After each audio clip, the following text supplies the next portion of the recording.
দেশ পরিচালিত হবে মসজিদ থেকে। বলবেন হুজুর এই মসজিদে তো পছন্দ কেন? আরে মসজিদ পছন্দ, এই মসজিদ কারো বাবার টাকায় না, এই মসজিদ জনগণের টাকায় নির্মিত হয়েছে। এই মসজিদের পেছনে সৌদি সরকারের অনুদান আছে। কোন সরকারের আমলের কিছু হয়ে গেলেই সেটা সেই সরকারের বাবার হয়ে যায় না। দেশের ইঞ্চি ইঞ্চি মাটি, দেশের প্রত্যেকটা জিনিসের মালিকানা জনগণের। কথা ঠিক না বেঠিক? বরং তোমরা দুপুরের খাবার খেতে পারো নাই, মানুষদেরকে তো নানা রকমের নসিহত করেছো, আর নিজেদের ফ্রিজ সবচেয়ে বড় আইরি মাছ দিয়া ভরে রেখেছো। বোয়াল মাছ ফ্রিজে পাওয়া গেছে। কথা ঠিক না বেঠিক? আর মানুষকে বলে কি করেন?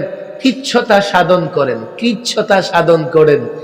পেঁয়াজ খাওয়ার দরকার নাই, কাঁঠালের বিচি দিয়ে কাম চালান, আর নিজের ফ্রিজে বড় বড় মাছ থাকে। এই ধরনের দুর্নীতিবাজ, দুর্নীতিগ্রস্তকে বাংলাদেশে আর আসতে দেওয়া হবে না। ক্লান্ত হয়ে গেছেন? মাত্র 2 মিনিট শেষ হয়েছে আমার। 30 মিনিট থেকে কয় মিনিট গেছে? বাকি আছে কয় মিনিট? এই যে মাওলানা ক্লান্ত হয়ে গেছে। আচ্ছা ঠিক আছে, মাশাআল্লাহ, আল্লাহ ভরসা, ঠিক আছে। কয় মিনিট গেছে বলেন না কেন? ক্লান্ত হয়ে গেছে। 30 থেকে 2 মিনিট গেলে কয় মিনিট বাকি থাকে?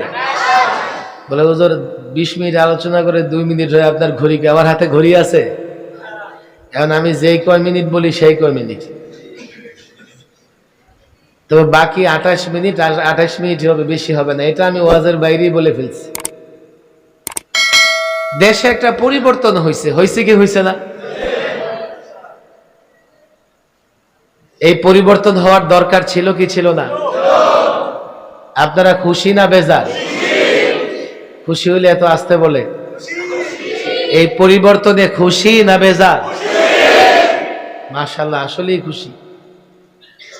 ওলামাদের কাছে আমি অনুরোধ করে বলবো, তোমরা যারা ছাত্র আছো একটু বুঝার চেষ্টা করো। আমার আগে মাওলানা বলেছেন কেন খুশি জানেন? গত 16 বছরে সবচাইতে বেশি জুলুম হয়েছে আলেমদের উপরে। ওয়াজ মাহফিলে যারা আসে আলেম ওলামাদের তারা মোহব্বত করে। এখন যেহেতু ওলামায়ে কেরাম মুক্ত, আপনারা খুশি না বেজার? এই পরিবর্তন বাংলাদেশে যেমন আগেও হয়েছে কয়েকবার, পৃথিবীর নানা দেশে এমন পরিবর্তন হয়েছে। পরিবর্তন করা কঠিন, তবে পরিবর্তনের চাইতে পুনর্গঠন করা আরো বেশি কঠিন।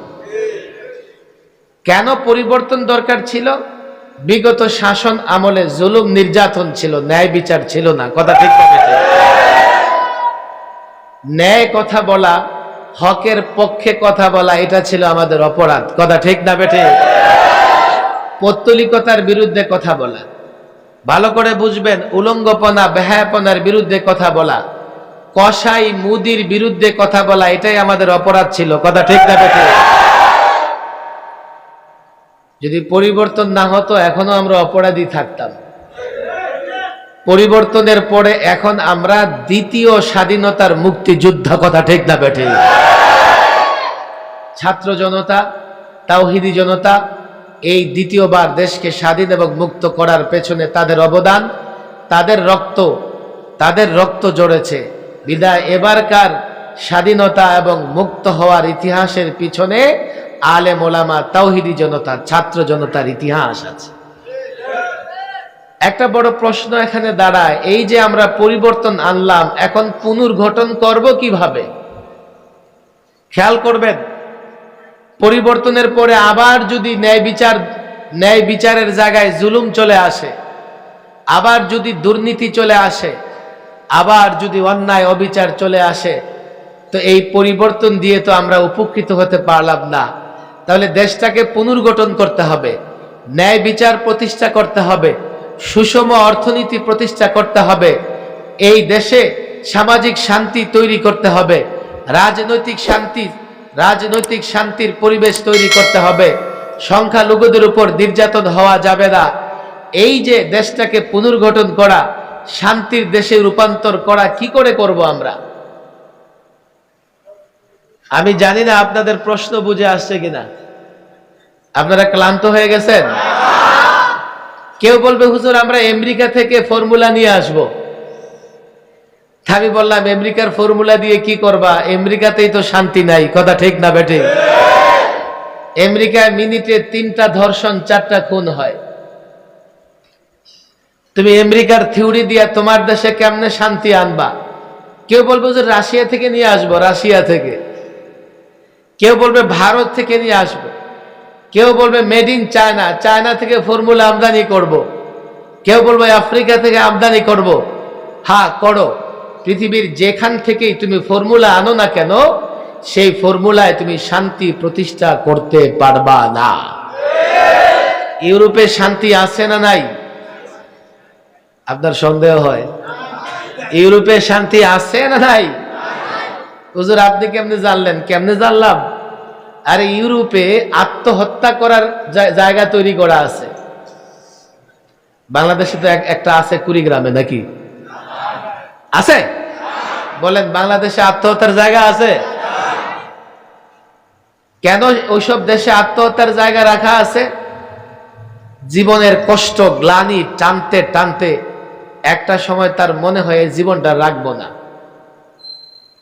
এই জীবন আর রাখবো না। পরে গিয়ে সে আত্মহত্যা করে। আবার আত্মহত্যার জন্য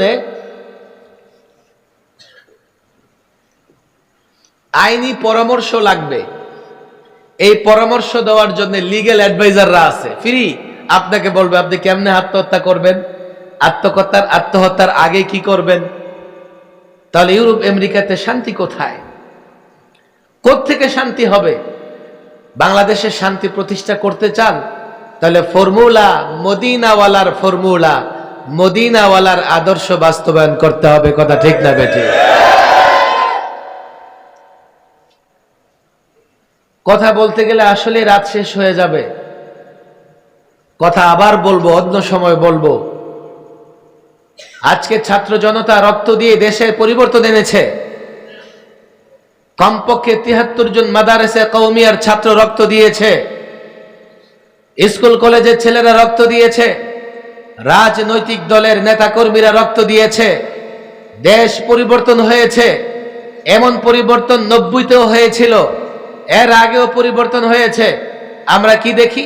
পরিবর্তনের পরে এক চোরের হাত থেকে আরেক চোরের হাতে হাত বদল হয়। 52 বছরেও বাংলাদেশের মানুষ ন্যায় বিচার চোখে দেখে নাই। দুর্নীতি, একবার এই দল দুর্নীতি করে তো আরেকবার আরেক দল দুর্নীতি করে। এজন্য পরিষ্কার বলি, শুধু পরিবর্তন নয়, পুনর্গঠন করতে হবে। আর এবারকার পুনর্গঠন রাসূলুল্লাহর আদর্শ ছাড়া আমরা করতে দেব না। দেশের অর্থনীতি, দেশের বিচার ব্যবস্থা, সব জায়গায় পরিষ্কার বলি, সব জায়গায় এখন পাঠ্যপুস্তক সংস্কার করা হচ্ছে, সিলেবাস প্রণয়ন করা হচ্ছে। আমরা সেখানেও পরিষ্কার বলেছি, উপদেষ্টাদের সঙ্গে সাক্ষাৎ করে বলেছি, দেশ আমরা পরিবর্তন করেছি। আমরা নাস্তিকতাবাদীদের কোন শিক্ষা সিলেবাস মানতে রাজি নই। দেশ আমরা পরিবর্তন করেছে। আমরা বিচার বিভাগে দুর্নীতি পরায়ণ কোন বিচারপতি দেখতে চাই না। দেশ আমরা পরিবর্তন করেছি। দেশের আমলাদের মধ্য থেকে কোন দুর্নীতিগ্রস্তকে আমরা মানব না। দেশ আমরা পরিবর্তন করেছি। আগামীতে জনগণের ভোট নিয়ে যদি ক্ষমতায় আসতে চাও, তোমার চরিত্র উন্নয়ন ঘটাতে হবে। অসৎ চরিত্রের, দুর্নীতিবাজ, দুর্নীতিগ্রস্ত, লোভী, খুনি, সন্ত্রাসী কাউকে ক্ষমতায় আসতে দেওয়া হবে না।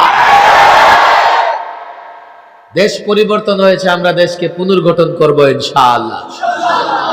পুনর্গঠন হবে রাসূলুল্লাহর আদর্শে। কথা ঠিক না বেঠিক? দেশ পরিচালিত হবে মসজিদ থেকে। বলবেন হুজুর এই মসজিদে তো পছন্দ কেন? আরে মসজিদ পছন্দ, এই মসজিদ কারো বাবার টাকায় না, এই মসজিদ জনগণের টাকায় নির্মিত হয়েছে। এই মসজিদের পেছনে সৌদি সরকারের অনুদান আছে। কোন সরকারের আমলের কিছু হয়ে গেলেই সেটা সেই সরকারের বাবার হয়ে যায় না। দেশের ইঞ্চি ইঞ্চি মাটি দেশের প্রত্যেকটা জিনিসের মালিকানা জনগণের, কথা ঠিক না বেঠিক? বরং তোমরা দুপুরের খাবার খেতে পারো নাই,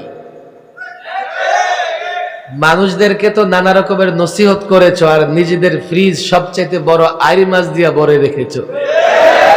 বোয়াল মাছ ফ্রিজে পাওয়া গেছে, কথা ঠিক না বেঠিক? আর মানুষকে বলে কি করেন?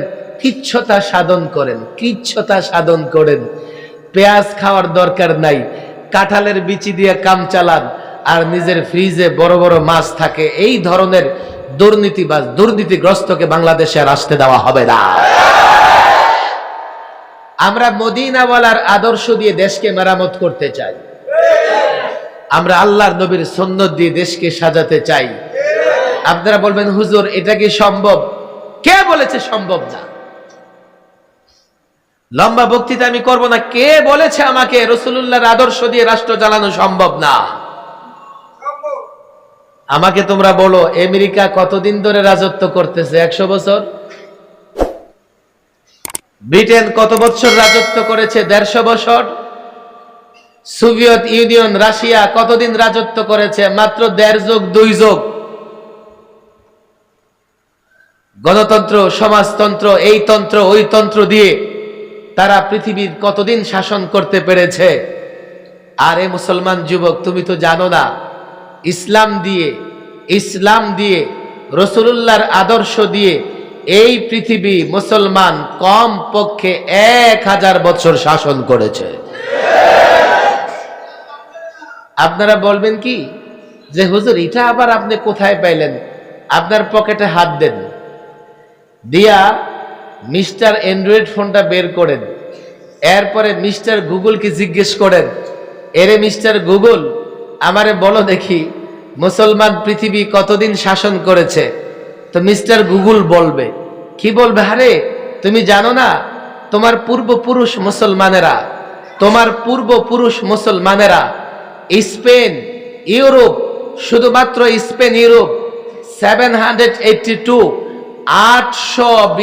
বৎসর স্পেন, ইউরোপ মুসলমানেরা শাসন করেছে। যদি স্পেন ইউরোপের উন্নয়ন মুসলমানদের হাত ধরে না হতো, আজও ইউরোপিয়ানরা পাহাড়ের গর্তে বসবাস করত, আরামে থাকতে পারত না। এই তো কয়েক কিলোমিটার দূরে আমাদের এক প্রতিবেশী দেশ আছে না নাই? কত কথা। আমিও অসুস্থ, আপনারও বড় কষ্ট করে আসছেন, আবার কষ্ট করে যাবেন। দুদিন পর পর ওইখান থেকে আওয়াজ উঠে, কি জানেন? কয় বাংলাদেশি মুসলমান ভারত থেকে তাড়ায় দাও, বলে কি বলে না? সীমান্তে দেখলেই গুলি করে। আপনাদের সীমান্তেই তো ফেলানির লাশ ঝুলেছিল, কথা ঠিক না বেঠে? তারা জানে না যে কাদেরকে তাড়াবার কথা বলতেছি। মুসলমানদের, এই মুসলমানদের শুধুমাত্র মোগল পাঠ্যপুস্তক আপনাদের হাতে আছে। মোগল একটা খানদান পুরা ভারত, বাংলাদেশ, পাকিস্তান, হিন্দুস্তান, নেপাল, ভুটান, আফগান সহ শুধুমাত্র মোগলরা 400 বছর শাসন করেছে। আশ্চর্য হয়ে আমি তাদের কথা শুনলে, মুসলমানদের তাড়াও। আরে মুসলমানদের যদি তাড়িয়ে দাও তো তোমাদের পরিচয় দেওয়ার মতো কোনো কিছুই থাকবে না। আগ্রার তাজমহল মুসলমানদের হাতে নির্মিত, কথা ঠিক না বেঠিক? লাল কেল্লা মুসলমানদের হাতে নির্মিত, কথা ঠিক না বেঠিক? কুতুব মিনার মুসলমান বানিয়েছে, কথা ঠিক না বেঠিক? দিল্লির গলিতে গলিতে মুসলমানদের উন্নয়ন, মুসলমানদের ইতিহাসের স্বাক্ষর আছে। এই মুসলমানদের যদি বিতরণ করো, তোমাদের পরিচয় দেবার মতো কিছুই থাকবে না। আর এগুলো তো তোমাদের মুখের কথা। তোমরা চাইলেই মুসলমানদের তাড়িয়ে দেবে, কোনোদিন পারবে না। মোগলরা 400 বৎসর, এর আগে 1000 বৎসর ভারত মুসলমানরা শাসন করেছে। এ মুসলমান, তুমি ইতিহাস জানো না। তখন মুসলমান সংখ্যায় বেশি ছিল না, 10 ভাগ 11 ভাগ মাত্র মুসলমান ছিল। এখন হিন্দুস্তানে 30 কোটি মুসলমান, বাংলাদেশে 16 কোটি, পাকিস্তানে 20 কোটি, আরো ডানে বায়ে কত মুসলমান আছে। আমরা সংখ্যায় সামান্য ছিলাম, তখন আমরা গোটা ভারত শাসন করেছি। আমাদেরকে তাড়াতে পারো নাই। এখন আমরা সংখ্যায় বেশি, মাদ্রাসাও বেশি, যুবকরা ইসলামকে পছন্দ করে, যুবকরা আলেম ওলামাদের পছন্দ করে। এখন আমরা শক্তিশালী অবস্থায় আছি, এখন আমাদেরকে বিতরণ করবা, আমাদেরকে বিতরণ করবার চেষ্টা করা হলে তোমাদের অস্তিত্ব শেষ হয়ে যাবে। এই তো দিল্লি, বোম্বাই, মুম্বাই লাখো মুসলমান বিক্ষোভ করতেছে। কেন জানেন? এক হিন্দু পুরোহিত মুসলমানদের নবী, বিশ্ব নবী, মানবতার নবী মুহাম্মদ সাল্লাল্লাহু আলাইহি সাল্লামকে নিয়ে কটূক্তি করেছে।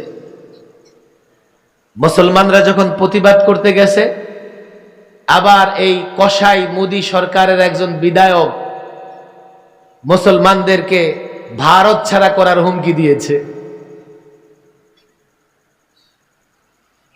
পরিবর্তনের পরে আপনারা সাক্ষী, দেশের মানুষ সাক্ষী, পরিবর্তনের পরে মন্দির পাহারা দিয়েছে মাদ্রাসার ছাত্ররা, পরিবর্তনের পরে গির্জা পাহারা দিয়েছে মাদ্রাসার ছাত্ররা, পরিবর্তনের পরে টুপি দাড়ি ওয়ালারা বাংলাদেশের শান্তি শৃঙ্খলা বজায় রাখবার জন্য মাঠে ময়দানে কাজ করেছে।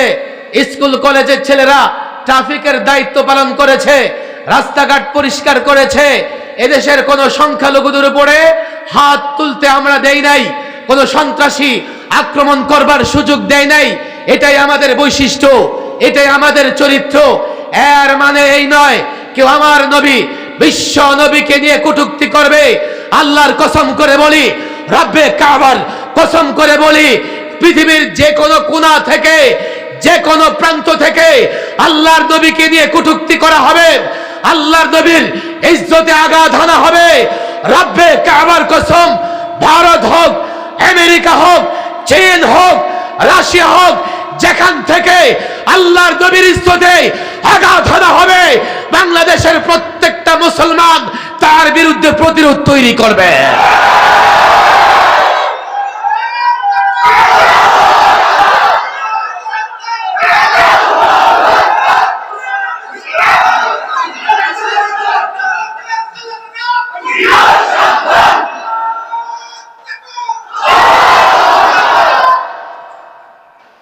রাসূলুল্লাহ সাল্লাল্লাহু আলাইহি সাল্লাম আমাদের কাছে সবচাইতে প্রিয়, কথা ঠিক না বেঠিক?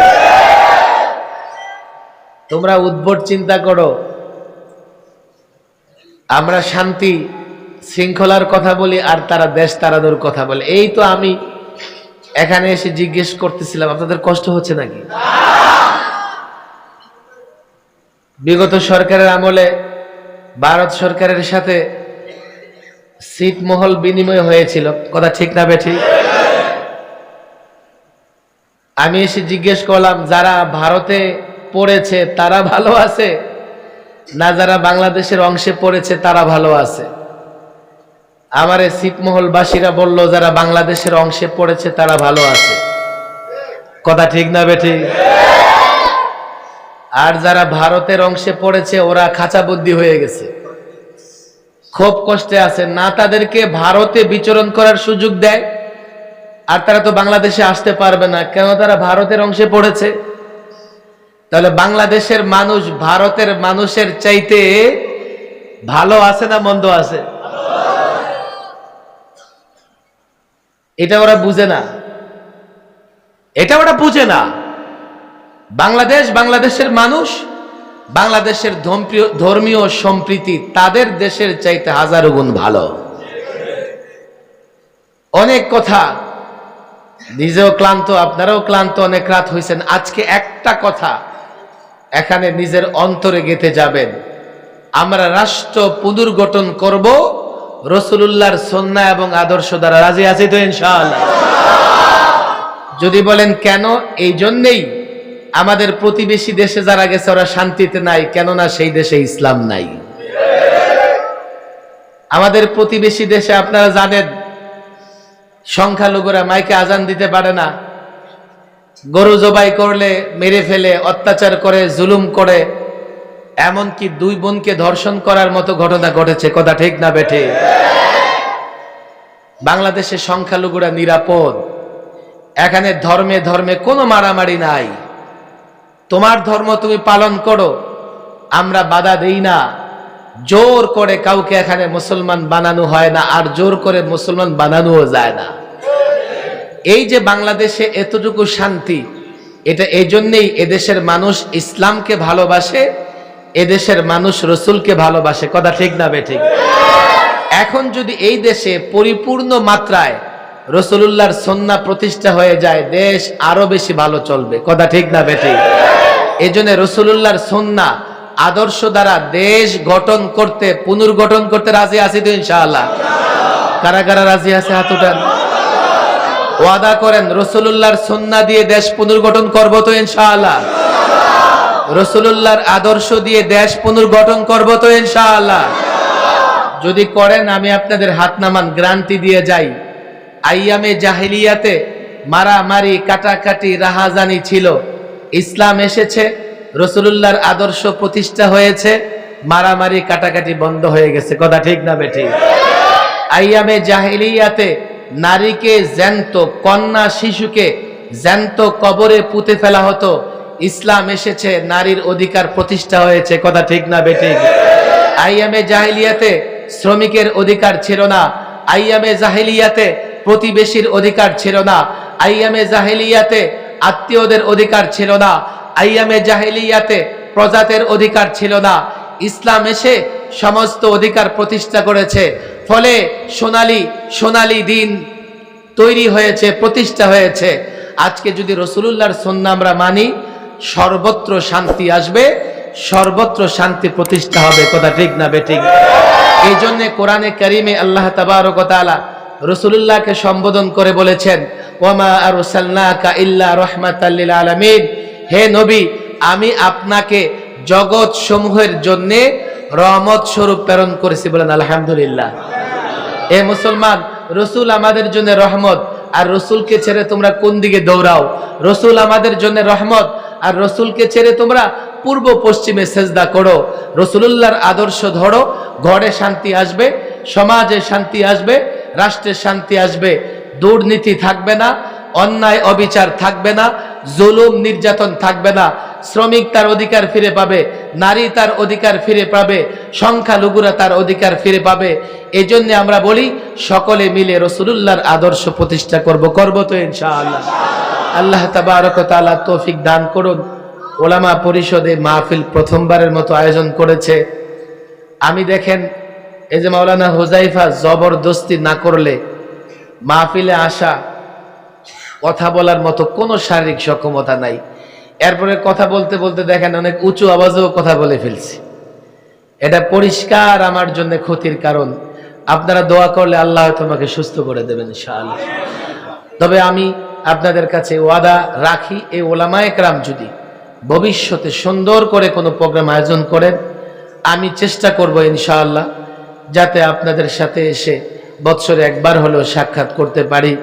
আল্লাহ যাতে আজকে আমাদের সকলকে মাহফিলের উসিলায় কবুল করে নেন, সেই দোয়া করব। সকলে দুরূদ শরীফ পড়ি, দুরূদ শরীফ পড়ি। আল্লাহ